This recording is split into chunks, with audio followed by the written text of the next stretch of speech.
Rin, rinan, rin,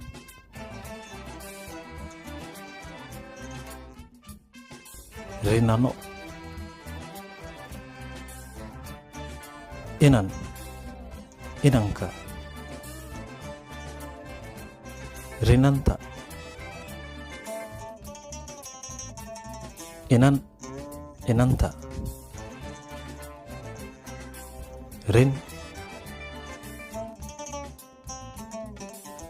ina, rinano, rinanio, inan, inamo, inanta, tarinanta.